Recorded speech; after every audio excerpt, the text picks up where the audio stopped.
Ni inkuru abantu benshi bari gukomeza gutangaho ibitekerezo bigiye bitandukanye, ngira ngo kuri iyo screen yawe uri kuhareba umudamu wavutse mu mwaka w'igihumbi kimwe na magana cyenda na mirongo icyenda na gatanu, akaba yarapfuye ku itariki ya 14 z'ukwezi kwa gatandatu 2025. Uyu mudamu yitwa Mukeshimana Esther cyangwa se Mukeshimana Esther. Ariko reka mbere yuko nkugezaho iby'aya makuru, ndagira ngo iki kintu aya makuru turi bugarukeho mu by'ukuri uzirikane ko hanze y'urugo atari heza be na gatoya. Hanze y'urugo ubwo nyine nubyumva, kuba wubatse umeze neza nta kibazo, nyine ukajya hanze y'urugo to ntabwo ari heza habe na gatoya. Abantu mwe birababaje, abantu benshi bari gukomeza gutanga ibitekerezo bigiye bitandukanye. Ndagira ngo mbere yuko nkugezaho aya makuru ubanze udukurikire ku mbuga nkoranyambaga zacu, haba Instagram, haba X, haba kuri TikTok ni Shadow250. Mudukurikire mutajya mucikwa na update tugenda tubagezaho gatanu kuri gatanu. Rero ngo ayikaze muri iyi nkuru y'uyu mubyeyi witwa Mukeshimana Esther, wari ufite umugabo akaba yarafite n'abana, akaba yaratuye mu karere ka Nyagatare mu ntara y'Iburasirazuba. Byagenze gute? Bimeze gute? Byagenze gute kugira ngo uyu mubyeyi witwa Mukeshimana Esther apfire mu rugo rw'undi mugabo? Bivugwa ko yari yagiye gusura, bivugwa ko ibintu nk'ibyo ngibyo nyine, ibintu byo gucana inyuma, ngira ngo murabizi ngo byeze mu ngo. Bikagiraho nyine umubyeyi ava mu rugo, umugore ava mu rugo yubatse akajya gusambana n'undi mugabo, bikagera ubwo aburirayo ubuzima. Iyi nkuru ababyeyi benshi bari gukomeza kuyigaruka, benshi bagatanga ibitekerezo bitandukanye bitewe n'ibintu byabaye kuri uyu mubyeyi. Rero mbere yo ku itariki ya 14 uyu mubyeyi yateguje umugabo we, amusaba n'uruhushya ko washaka kuzajya mu bukwe mu mujyi wa Kigali. Akava Nyagatare akajya mu bukwe mu mujyi wa Kigali.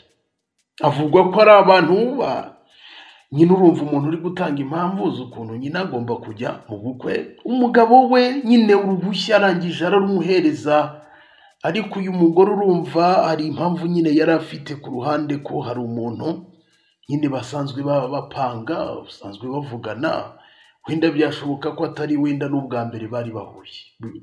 Nyine ibintu byo gucana inyuma, iyi nkuru irimo ugucana inyuma, ariko hakaza ingaruka nyine zitari nziza cyane, ko nyine nakubwiye ko hanze y'urugo atari heza. Barangije abibwira umugabo we, amaze kubibwira umugabo we amuhereza uruhushya ati nta kibazo. Ariko ubukwe bwari kuba ku itariki ya 14, ariko uyu mugore atanga impamvu z'ukuntu agomba kubanza kugenda akararayo, akagenda ku itariki ya 13, ariko wa gatanu ubukwe buri bube samedi. Atanga impamvu nyine byanga byakunda. Ntekereza ko ubwo we bukwe wenda yavuze ko wenda ari inshuti ye, wenda biganye, cyangwa se hari umuntu agomba kubera amarene, cyangwa se nyine ibintu nk'ibyo ngibyo. Umuntu nyine uri kubeshya ibijyanye n'ubukwe kugira ngo yigire ahandi hantu, nyine ibyo ni ibintu byumvikana. Nyine amubwira gutyo ko ku itariki ya 13 ariho agomba kugenda, hanyuma ubukwe ku itariki ya 14 bukaba, yarangiza akagaruka. Reka uyu mugore ave i Nyagatare asige umugabo we, birumvi nyine ku itariki ya 13 wari yageze. Kuri uwo munsi ava i Nyagatare asiga abana n'umugabo we, nyine arangije arabasezera ati ngiye mu bukwe. Ariko akaba yari yapanze ngo na land manager wo muri Ruheru sector. Ruheru sector ni umwe mu mirenge ugize akarere ka Nyaruguru. Nyaruguru murabizi ko iherereye hehe? Mu majyepfo. Barangije ubwo bari bapanze ukuntu bigomba kugenda, arangije aramuhamagara ati naje ku itariki ya 13. Arangije uyu mugore yageze i Kigali, yerekeza mu majyepfo kureba uyu muhungu ngo yitwa, uyu mugabo ngo yitwa ngo Valence. Nabonye hari umuntu umuzi yavuze ngo ariko se ngo Valence ngo ko yitondaga koko, ngo ko twiganye yitonda, ko muziho ubwitonzi koko, byaje kugenda gute kugira ngo agere aho yiga gutwara abagore b'abandi? Byagenze gute? Nabonye umuntu ari kuvuga ati rwose twariganye ibitekerezo umuntu, ni kimwe mu bitekerezo umuntu yatanze ati twariganye rwose, ariko ntabwo nzi ukuntu Valence n'ubu ntabwo ndi kubyemera uburyo nyine yaje guhinduka kubera ko twiganye yitonda.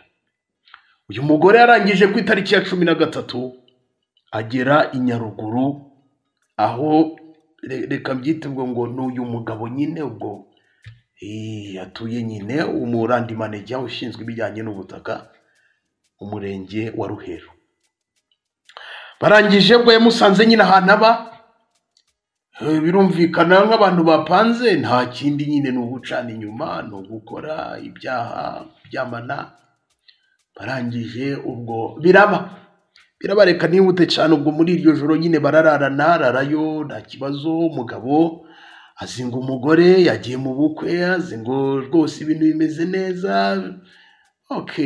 Umugabo nyine we muri Nyagatare aratuza ati nta kibazo. Hanyuma bukeye ku itariki ya 14 ubwo hari samedi bararanye, uyu mugabo witwa Valence yagize impamvu zihutirwa zo kujya ku murenge mu kazi.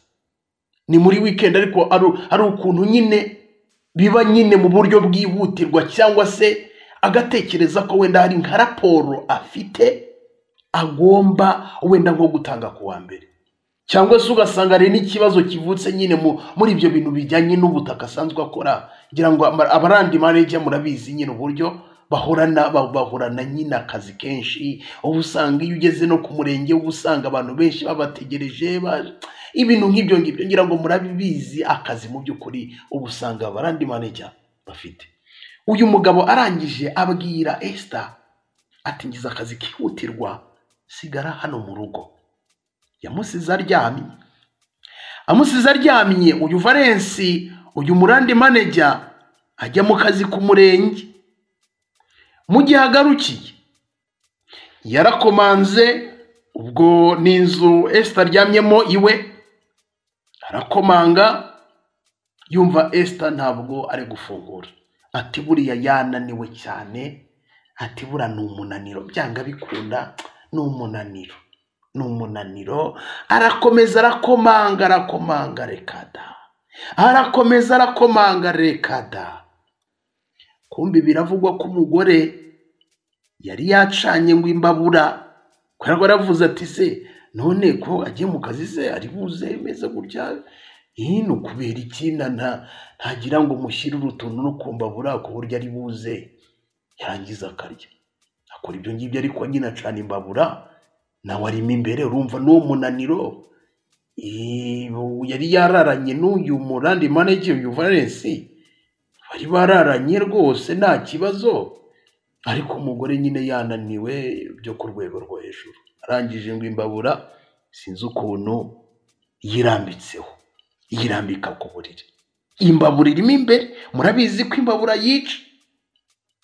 Hanyuma uyu Valence akomeza gukomanga, akomeje gukomanga neza, akomanza igihe kinini. Yigira inama aravuga ngo reka menagura ibirahuri ndebe ahantu ndebe Esther ese yaba yagize ikihe kibazo. Umugabo mu kwigira iyo nama amenya ibirahuri agiragira yaje ku buryo ari buze kuza kuba yakwirwamo. Ageze mu nzu asanga umugore byarangiye, ishyano riba riraguye. Amakuru ajya hanze muri ako gace, baravuga bati Valence dore byagenze gutya. Nyine abaturage barahurura, abaturage iyi nkuru mu by'ukuri ahantu aka gace ibintu byabereyemo, abaturage baravuga bati ishyano ryaguye. Baraperereza basanga uyu mugore Esther nuko nguko byagenze. Yasize umugabo muri Nyagatare, yasize abana, hanyuma aza kurarana n'uwo mugabo abamupfiriyeho. Ngira ngo ni inkuru ikurikiye, nta n'iminsi nk'ingahe ishize, hari umugabo niba akora mu bijyanye n'iki w'imyaka 65 watanye ejo bundi umwana w'umukobwa ngo indangamirwa, arangije uwo mukobwa ngo amupfiraho. Ntibari ajya ntiwapfuye n'uwo mukobwa, oya ni umusaza wapfuye.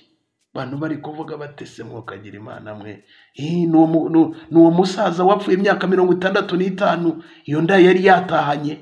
Bigenda gutyo nk'abantu mwe, hanze y'urugo ni habi.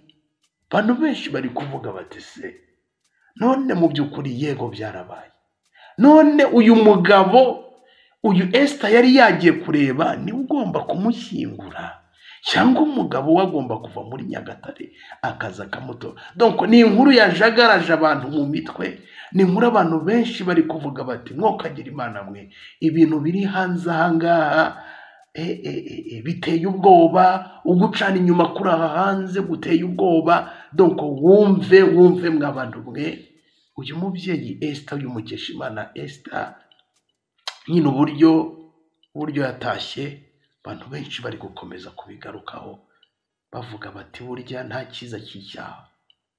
Nyine kugira ngo ubyumve, reba nk'umwana nyine gukura, hari ukuntu abana baza akaba yabaza papa, ariko se wenda ari mutoya, akabaza papa, ariko se mama wanjye byagenze gute, ubundi yapfuye ate? Byo ni ibintu bisanzwe ko umwana yabibaza umubyeyi we, niba afite nk'umwe akabaza ariko se byagenze gute. Ngira ngo ari n'indi nkuru y'undi mugabo nawe byagenze gutyo. Ni mu myaka yashize abantu benshi bagira agahinda gakomeye bati mu by'ukuri ko afite abana batoya, yari yagiye kuryamana n'indaya, ko afite abana batoya, ubu koko abo bana bazakura babaze mama wabo, none se mama papa byagenze gute? Nk'abantu mwe birarenze. Si nuko nguko nyine imeze, nuko abantu babayeho. Iyo mibanire nanone murabizi ko arizo nkuru akenshi na kenshi tugenda tugarukaho mu biganiro tugenda donc tubagezaho umunsi ku munsi. Nuko ni imibanire nyine imeze gutyo, aho byaje kuza kuba byagenda gutya. Benshi bari gutanga ibitekerezo bigiye bitandukanye, uburyo umugore ashobora kuva mu ntara y'Iburasirazuba akagenda akambukiranya uturere tungahe, hagiye kuryamana n'umugabo muri Nyaruguru mu majyepfo, akarenga uturere tungahe akagenda. Hanyuma ibaza ukuntu nyine ubwo umugabo we nyine byamugezeho ati byagenze gutya na gutya. Ni ibintu biteye ubwoba mw'abantu mwe, iyi si iteye ubwoba, imibanire y'iki gihe iteye ubwoba. Nibutekereze ko muri butwandikire ibitekerezo byanyu mukatubwira uko mubyumva, cyangwa se inama mwatanga mu kubaka umuryango nyarwanda, ndetse n'uburyo abantu mu by'ukuri bagakwiriye kuba abantu ntibakundane. Ingo nizikundana, abantu birinda amakimbirane, umugore yirinde guca inyuma umugabo we, umugabo vice versa yirinde guca inyuma umugore we. Abantu bubakane, niba mwarakundanye mukaba mubyaranye mukamugize gute, umuntu arajya kwanexa mu buhe buryo? Ibyo bintu ko bidahesheje Imana icyubahiro. Nukuri abantu ntibakundane. Burya kenshi n'impfu nyinshi mwagiye mwumva, ugasanga umugabo yisha umugore we ngo kubera muca inyuma, ugasanga vice versa, ugasanga nuko kuko byanashoboka ko wenda umugabo wa Esther wenda yajyaga nabimubwira ati nyamaze unca inyuma, akabihakana ati nyamaze ntabwo ari byo. Ariko hanze y'urugo ntabwo ari heza, ntabwo ari heza. Abantu bagumemo imbere, bubaka ubumwe, bubaka urukundo hagati yabo. Ibintu nk'ibi ngibi mu by'ukuri ntabwo nyine bihesheje Imana icyubahiro. Ndabakunda, nitwa Shadunga. Nguko ni iyi nkuru nari ngufitiye kuri ubu ngubu. Inkuru iri gukomeza gutrendinga cyane ku mbuga nkoranyambaga. Iyi nkuru y'umubyeyi witwa Mukeshimana Esther, aho rwose yavuye muri East ajya muri South kurarana n'umugabo witwa Valence Wariland Manager, w'umwe mu mirenge igize akarere ka Nyaruguru, bikarangira apfiriye mu rugo rwiwe. Ndabakunda, nitwa Shadu, dukomeze tubana.